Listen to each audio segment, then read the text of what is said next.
Hey everyone, welcome back to Corporate Decoder. Today Impact BioMedical Incorporated, ticker symbol IBO, just dropped their quarterly report and I'm seeing some big shifts in their finances that really tell a story. Quick note, this is not financial advice, just my take on public filings for educational purposes. The company is showing a significant improvement in its net loss, but there are still some major warning signs about its ability to keep operating. So Impact BioMedical Incorporated, or IBO, is in the business of finding and patenting new science and technology for healthcare and wellness. They work with partners to develop these ideas into products. Think biopharmaceuticals and even things for your everyday health. Let's dive right into the numbers. Looking at their balance sheet, their total assets have gone down from about $17.4 million at the end of 2025 to just over $16.7 million by June 2026. This drop is mainly because their intangible assets, like patents and technology, have decreased. Their current assets, which are things they can turn into cash quickly, also fell from $411,000 to $320,000. This is a notable decrease, especially the prepaid expenses and other current assets, which dropped significantly. On the flip side, their current liabilities, the money they owe in the short term, have actually gone up. They jumped from $1.16 million to over $2 million. A big part of this increase is the due to related party, which more than doubled, going from $621,000 to $1.33 million. This means they owe more money to affiliated companies. Now, let's talk about the big picture of their financial health.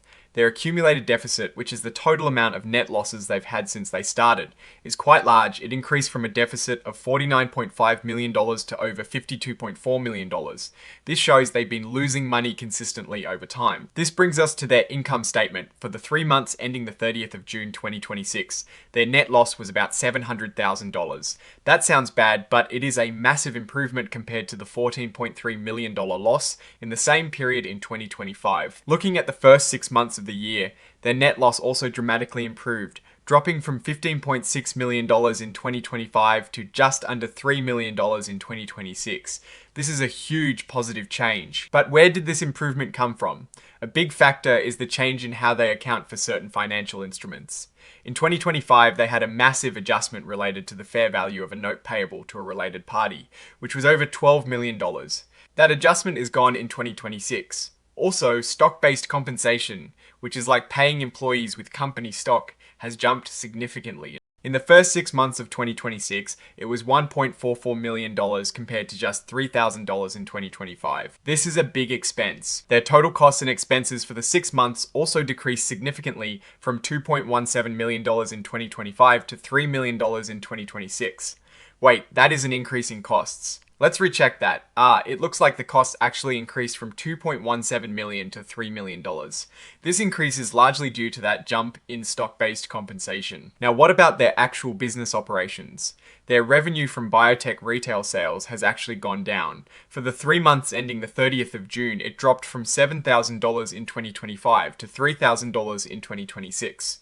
For the 6-month period, it also fell from $7,000 to $10,000. Oh wait, that is an increase for the 6-month period, up from $7,000 to $10,000. Still very small numbers though. This is for their Celios air purification system, which they acquired in early 2025. Their selling, general and administrative compensation, which includes salaries and bonuses, also saw a decrease.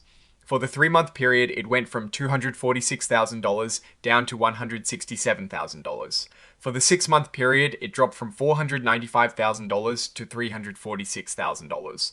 This is likely due to cost-cutting measures. Professional fees, which are costs for things like lawyers and consultants, have also decreased significantly. They went from $411,000 in the first quarter of 2025 to $92,000 in 2026, and for the 6-month period, they dropped from $634,000 to $350,000. This reduction suggests they might be cutting back on external services as they explore mergers or acquisitions. Here is where things get really concerning. The report explicitly states that the financial statements have been prepared assuming the company will continue as a going concern.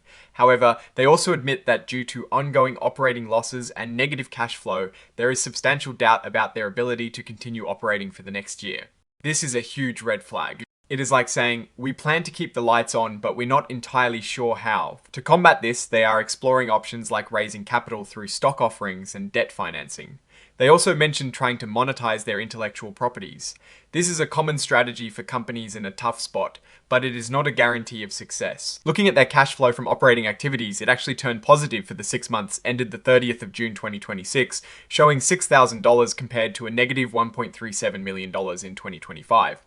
This is good news, but it is a very small positive number, and it is driven by things like paying down accounts payable and an increase in amounts due to related parties, not necessarily strong business growth. Now let's talk about the story behind these numbers. Impact BioMedical has a few technologies in development like Linebacker for cancer and inflammation, and Liatos for reducing calorie intake. They've licensed some of these out, hoping for future payments. They also acquired assets from DSS Purea in early 2025. This suggests they are trying to diversify and find revenue streams. A significant event happened in October 2025 when they converted a large note payable, which was a loan from a related party named DSS, into over 31 million shares of common stock. This was a massive debt settlement that significantly impacted their financial statements in late 2025.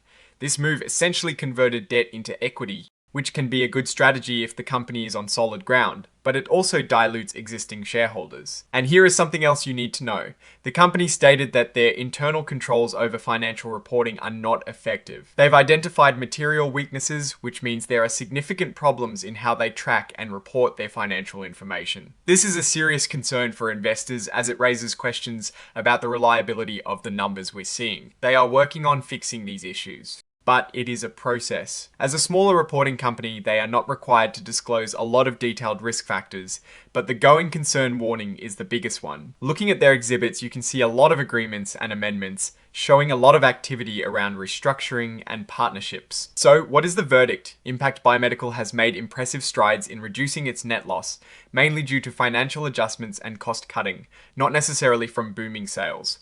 The going concern warning is a serious worry, and the ineffective internal controls mean investors need to be extra cautious. They are clearly in a transitional phase trying to survive and grow. My biggest concern is the substantial doubt about their ability to continue as a going concern.